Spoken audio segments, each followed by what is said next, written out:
Hi, it's Stephen Mann again. Remember last time when I showed you the tips and tricks about the lines in the sky? Well, this time I'm going to show you how to use them bad habits of tips and tricks of the lines in the sky. It's a reverse psychology. So to use this metal rim again, and also the scraping of the painting, to your advantage. And what we'll do is we're going to use the same painting. Imagine this as a landscape. Here's the scratches and scrapes in the sky. Well, if you do this and you have damaged the watercolour with these scratches and scrapes in the sky, what's the next to best thing you do to save your painting? You can't get the scratches out of the sky. You've got them. So what you're going to do on this situation is just a little bit. I've got to paint sideways like this, so I can't see very much what I'm doing.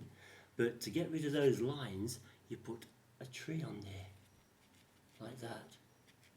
Just a little tree like that. Excuse me. Just like that, on top of the dark lines, with this brush like that. And when you come to the bottom and you're wetting it like this, I'll show you. And this is all good technology of a good watercolour. You roll your brush around like that.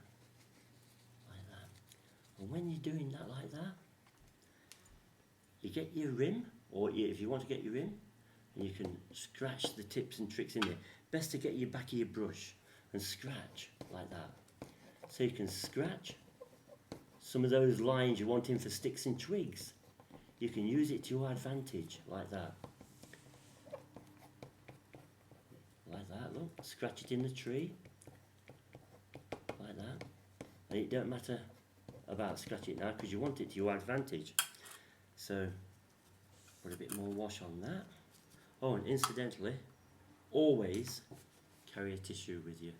So you can always quickly, very quickly, if something you don't like, or dripping, never leave home without a tissue. You can empty your brush in a tissue like that.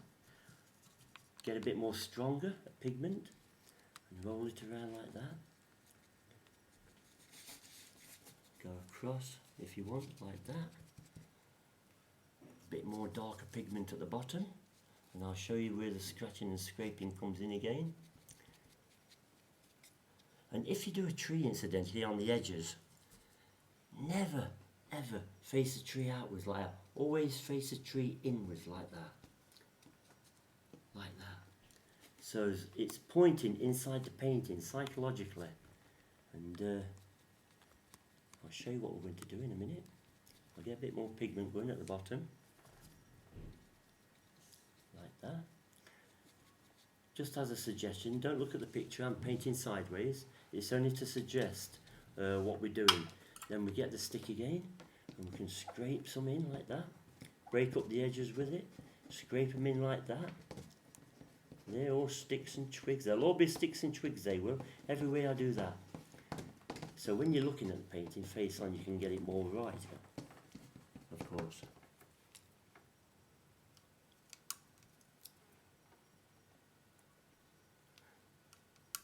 Just to make sure you've got the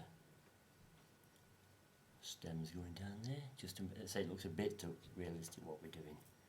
And then when you've done your scraping and scratching, you can also add a few in there like that yourself.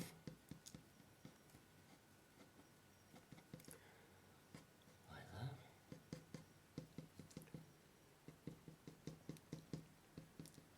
And the idea is, when that dries now, you see all these little sticks and twigs, you'll see them all coordinate with the sticks and twigs you've just done.